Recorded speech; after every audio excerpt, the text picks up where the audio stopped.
Cerita dimulai dari, dua saudara saling bertukar kata-kata di detik-detik terakhir sebelum nyawa benar-benar hilang.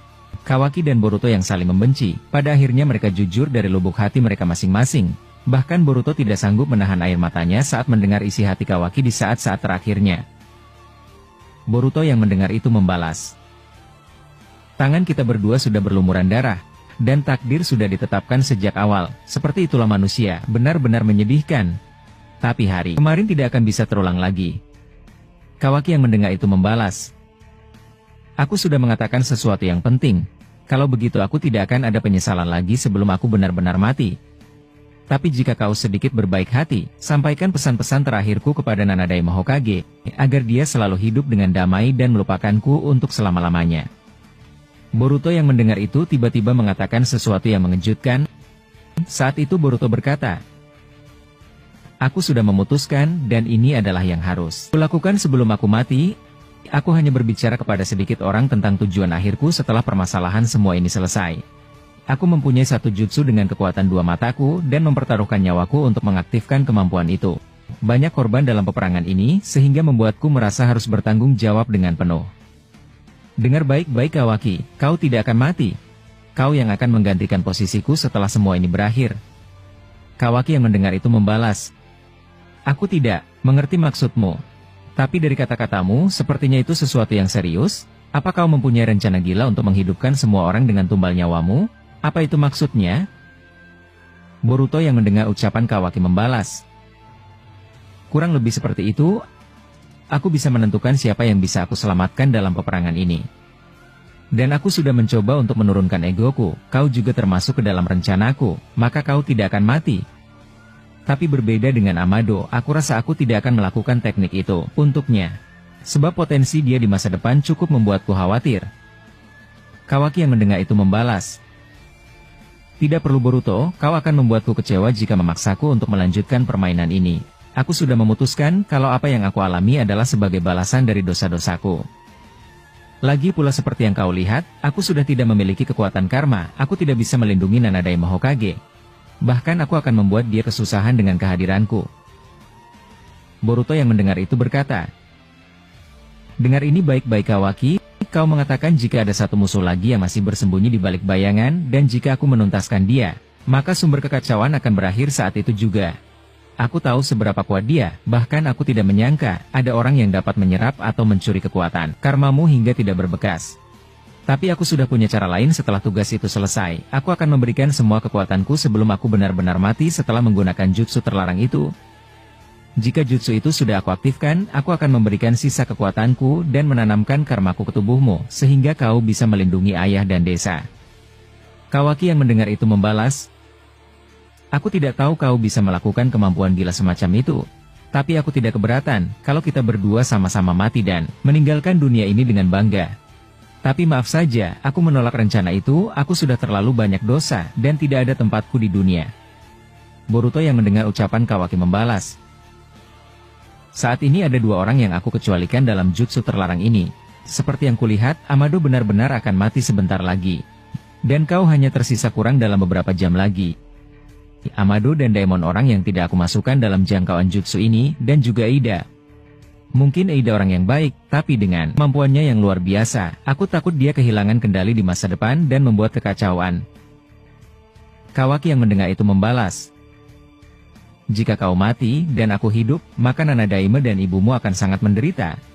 Gunakanlah akalmu sebelum kau benar-benar gila, saudaraku yang bodoh. Boruto yang mendengar itu membalas. Aku bisa menghapuskan ingatan mereka berdua tentangku, seolah-olah aku tidak pernah ada di dunia ini, dan dengan begitu, mereka akan hidup damai. Kawaki yang mendengar ucapan Boruto terkejut, dia tidak percaya akan tindakan Boruto yang benar-benar di luar nalar akal sehat. Saat itu Kawaki berkata, itu gila, benar-benar tidak masuk akal. Hei Boruto, aku sudah katakan, aku tidak akan pernah setuju dengan semua itu, kau tidak perlu menghidupkanku lagi setelah aku mati. Boruto yang mendengar itu perlahan bangkit dari duduknya, dan dia perlahan mulai berdiri sambil berkata, kau tidak perlu membantah, lakukanlah dan terus maju. Aku juga bisa membuat kau akan selalu patuh dengan kekuatan mataku Kawaki. Walaupun kau sudah hidup kembali dan kemudian ingin melenyapkan dirimu, maka kau tidak akan bisa melakukan tindakan itu. Semuanya sudah aku putuskan, kau yang akan melanjutkan peranku. Dan kau harus tetap maju dan melindungi desa. Kawaki yang mendengar itu membalas. Sialan kau Boruto. Sepertinya kau sangat bahagia menyiksaku, aku rasa tebasan pedangmu tidak cukup buruk daripada tujuan akhirmu. Boruto yang mendengar itu membalas. Itu karena kau tetap saudaraku yang bodoh. Dan itu tidak akan pernah berubah Kawaki. Kalau begitu aku akan cari sosok yang melakukan ini kepada kalian berdua. Dan juga aku bisa katakan, setelah aku pergi, maka saat itu jugalah perpisahan kita. Mungkin aku bisa bilang ini adalah untuk yang terakhir kalinya. Aku tidak pernah membencimu Kawaki. Kau adalah saudaraku yang merepotkan. Tapi kita memikul takdir yang besar di dunia ini. Kalau begitu, aku akan meninggalkan kalian berdua di sini. Tunggulah sampai saat itu tiba. Setelah Boruto berkata demikian, dia langsung menghilang dan keluar dari ruangan tersembunyi itu. Saat Boruto muncul ke permukaan, dia langsung bertemu dengan Kashin Koji yang sudah menemuinya di atas pohon yang besar.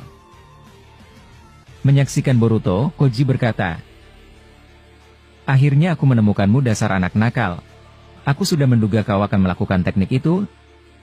Jadi apa benar Kawaki dan Amado sebentar lagi mati?"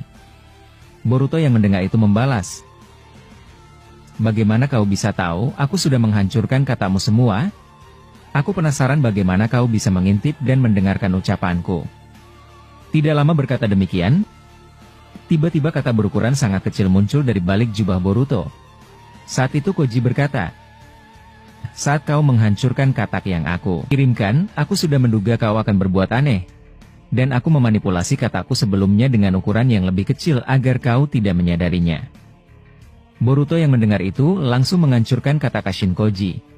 Saat itu dia berkata, "Aku tidak pernah marah denganmu paman, tapi aku sangat membenci ada orang yang mendengarkan rahasiaku, tidak peduli siapapun itu." Koji yang mendengar itu membalas, "Ya aku tidak menyangkal hal tersebut, tapi seperti yang kau tahu, aku tidak punya pilihan lain selain menghentikanmu jutsu terlarang itu. Tidak ada gunanya mengorbankan nyawamu dan menghidupkan semua orang yang sudah mati, sebab kita masih belum bisa memastikan apapun tentang keberadaan musuh selanjutnya. Mau tidak mau, aku harus membawamu ke desa, kembalikan kesadaran Anadaima Hokage dan Sasuke, beserta Shikamaru." Saat ini mereka cemas dan kebingungan untuk menyadarkan mereka, sebab itu aku terpaksa membuntutimu sampai ke sini. Boruto yang mendengar itu membalas, "Jangan ganggu aku paman. Ada sesuatu yang harus kulakukan dan hanya aku seorang diri yang bisa melakukan itu." Koji yang mendengar itu menjawab, "Bagaimana kalau aku menolak?" Boruto yang mendengar itu langsung mengeluarkan pedangnya dan membalas, "Aku terpaksa harus membuatmu tertidur dalam waktu yang panjang paman."